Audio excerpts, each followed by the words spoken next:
chose qui m'a, avec une phrase qui m'a un petit peu rendu perplexe. Vous m'avez dit, oui, mais vous comprenez, votre projet va obliger à, effectivement, contrer un certain nombre de traités européens.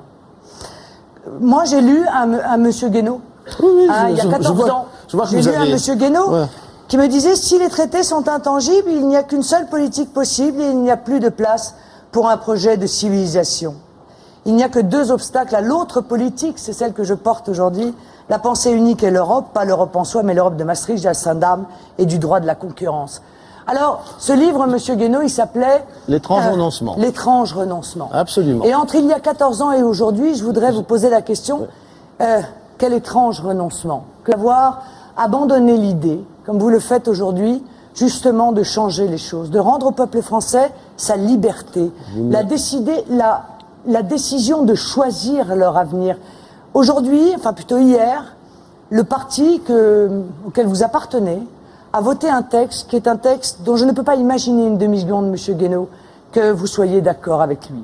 Puisqu'il transfère le dernier pan de souveraineté, qui est notre souveraineté budgétaire. Non. Vous savez bien que le mécanisme de stabilité européen qui a été signé va entraîner un pouvoir de la Banque Centrale Européenne et de la Commission qui, au cas où nous n'obéirions pas à leurs ordres comme ils le font en Grèce, eh bien viendrait à la place de notre gouvernement pour décider de notre budget, pour décider de notre fiscalité. Comment pouvez-vous, dont je sais l'attachement à la souveraineté, avoir renoncé à la défendre à ce point? Alors, je n'ai, madame, renoncé à rien.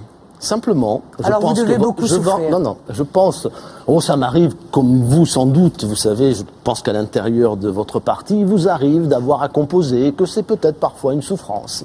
Eh bien, il m'arrive aussi d'avoir à composer. Je compose pas beaucoup, moi. Ah oui, mais alors c'est peut-être pour ça que vous ne serez pas président de la République, parce que dans une démocratie, dans une République, il faut composer. Il faut composer aussi avec les gens qui ne sont pas d'accord avec vous, il faut composer avec les réalités du monde, il faut composer avec ses partenaires. La France n'est pas seule au monde et chacun d'entre nous n'est pas seul au monde non plus. Alors, je vais vous répondre. Comment pouvez-vous, avoir cette lecture du texte qui a été hier discuté à l'Assemblée nationale? Il n'y a dans ce texte, pardon madame, aucun transfert nouveau de souveraineté. Aucun.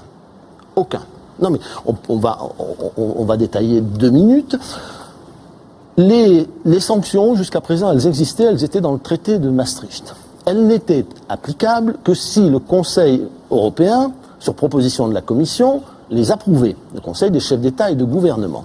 Bien, désormais, elles seront applicables, sauf si le Conseil européen y met son veto. Donc, on n'a pas changé énormément de choses. Elles sont un peu plus automatiques, mais elles ne le sont pas totalement. Oui, mais donc il n'y a pas d'abandon nouveau de souveraineté. La France a refusé... le fait de se faire sanctionner... La France a refusé, madame. Elle a refusé que ce soit la Cour européenne de justice qui sanctionne les manquements à ce qui sera demain peut-être la règle d'or, qui fait partie de l'accord en question. Elle sera donc sanctionnée, cette règle d'or. Mais si, c'est dans le... C'est ça. C'est pas la nouveauté du MES, et vous le savez bien, monsieur Guénaud.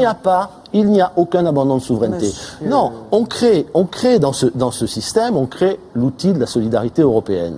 Moi, je vais vous dire, j'ai voté non à Maastricht. J'ai voté non à la Constitution européenne. Je ne regrette ni mon premier vote, ni mon second vote. Maintenant, les choses sont ce qu'elles sont. Il faut prendre l'histoire là où elle en est. Aujourd'hui, non, mais c'est très intéressant. Vous la prenez là où elle en est. L'idée de la reprendre avant est une idée folle. On prend l'histoire là où elle en est. Donc, le traité de Maastricht a été approuvé, l'euro est là. Sortir aujourd'hui de l'euro, unilatéralement, provoquerait une catastrophe. Ça n'a jamais été mon projet. Non, mais je parle pas de votre projet, je vous dis, voilà, des hypothèses. Donc, sortir de l'euro, tout de même des idées qui sont les nôtres. Sortir de l'euro serait une catastrophe. Laisser l'euro exploser, parce que c'est ce à quoi aboutit l'attitude qui consiste à refuser tous les accords européens, tous les accords qu'on essaye de mettre en place aujourd'hui pour essayer d'empêcher cette explosion. Laisser exploser l'euro serait une catastrophe de même nature qui coûterait très cher à la France et très cher aux Français, et en particulier à ceux dont vous prétendez être les porte-paroles, c'est-à-dire les plus vulnérables, les plus fragiles et les plus malheureux. Donc, Je pense qu'il n'y a pas d'autre devoir moral, quel qu'ait été le vote qu'on a pu faire. C'est de se soumettre. Non, pas de se soumettre. Il n'y a pas d'autre devoir moral aujourd'hui que de tout faire pour empêcher l'explosion de l'euro. Et de tout faire. Mais Monsieur Guénaud, et de tout faire pour changer l'Europe.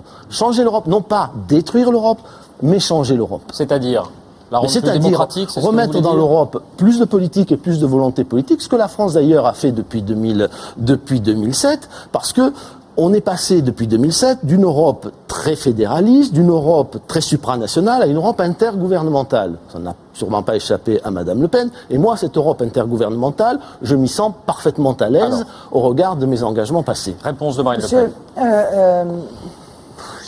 C'est toujours les mêmes arguments et vous ne parlez pas de la situation actuelle, c'est-à-dire du coût actuel. Vous me dites, demain, si jamais l'euro s'effondrait, l'euro va s'effondrer. Un jour ou l'autre, monsieur, et probablement plus vite qu'on ne le pense. Pourquoi? Parce que vous voyez bien ce qui se passe en Grèce. Oui, parce que la manière dont on renvoie les Grecs à l'âge de pierre économique, dont on les fait passer à l'équarrissage, parce que c'est ça, dont on oublie, on abandonne tous les avancées, tous les progrès sociaux qui ont été ceux de nos pays européens, progressivement, alors très lourdement pour la Grèce, petit à petit pour nous, mais nous arriverons à la même situation. Cette situation est une spirale sans fin, parce que l'austérité qui est appliquée, le problème, c'est qu'il n'aide pas la Grèce. Il est en train de détruire son économie. Vous prêchez un convaincu. Je n'ai jamais été partisan des politiques d'austérité. Jamais. Je pense effectivement... Mais c'est pourtant celle qu'applique Nicolas Sarkozy en France. Non, pas du tout. Pas du tout. Si vous voulez, on refera un débat sur la politique économique de la France. On parle là de vos idées, en Grèce, de votre c'est quand même projet. Une politique d'austérité. C'est une politique d'austérité. J'ai toujours été opposé aux politiques d'austérité. Je n'ai pas changé d'avis. Bon, elles conduisent à tirer vers le bas de plus en plus les pays qui les frappent, qui sont frappés par ces politiques d'austérité. Mais voyez-vous, sur la Grèce, le problème précisément, c'est de ne pas tourner le dos aux réalités du monde, parce que c'est cela qui conduit à se trouver dans la situation où se trouve la Grèce, c'est-à-dire à ne plus avoir le choix. Et la Grèce aujourd'hui n'a plus le choix, elle est prisonnière de la volonté des autres. Elle a perdu, renoncé à sa souveraineté. Elle a renoncé parce qu'elle a voulu tourner le dos aux réalités. Parce que le monde est... C'est-à-dire qu'elle s'est trop endettée. Regardez tous les pays, alors le Portugal aussi, alors l'Irlande aussi, alors l'Italie aussi. Oui, tous ces pays seraient donc fous. Et est-ce que ça n'est pas le système, Monsieur Guénaud, qui justement entraîne de manière inéluctable, parce que l'on pompe la richesse des peuples pour les donner au marché financier, parce qu'on a mis en place un monopole pour les marchés financiers. Madame Le Pen, c'est un très bon exemple. Il faut arrêter cela. Donc c'est un système qui marche sur lui-même. Vous avez raison. Vous savez, vous n'avez pas en face de vous un représentant du lobby bancaire ou du syndicat des traders. Bon, je pense que ce système est fou. Ce système est fou. Alors il faut en sortir. Ce système est fou. Il faut le changer. C'est toujours le même problème. Vous ne le changerez pas par décret. Vous ne le changerez pas en disant « je ferme ». Vous ne le changerez pas en disant « je tourne le dos aux réalités du monde ». Pour le changer, il faut se battre dans le monde. Que fait le président de la République depuis 5 ans ? Précisément cela, il se bat à l'intérieur, il se bat à Bruxelles et il se bat au G20 pour que ça change. Mais nous ne sommes pas seuls au monde. Vous ne changerez pas la finance mondiale tout seul, vous la changerez avec les autres. Monsieur Guénaud, je comprends que ce soit une souffrance, mais Nicolas Sarkozy ne lutte pas. Il accompagne ce mouvement. C'est faux. La réalité, c'est qu'il accompagne un mouvement qui est un mouvement qui nous mène exactement dans le train et sur les rails de la Grèce. Il vient d'être décidé. Les engagements qui ont été pris au nom du peuple français sans aucun débat, Monsieur Guénaud. Sans aucun débat, ça doit vous choquer, bien sûr, parce que vous êtes comme moi attaché, évidemment, à l'avis du peuple français. Un débat à l'Assemblée, quand même. Nous avons versé un débat avec les Français, les informer. Je pense qu'il n'y a pas une personne ici qui sait précisément ce qui a été voté hier. C'est que donc, il y a quand même une très grosse carence en matière d'information et de démocratie. Nous avons versé à fin 2011 11,1 milliards à la Grèce. Nous nous sommes engagés à fin 2016 à 73,69 milliards. 73,69 milliards, c'est-à-dire le premier plan d'aide à la Grèce, le FEFS, le MES et la part de la France dans le FMI. Où allons-nous chercher cet argent, Monsieur Guénaud ? Nous allons aller le chercher parce qu'en 1973, on a imposer la privatisation de l'argent public et le monopole des marchés, nous allons aller y chercher devant les marchés financiers.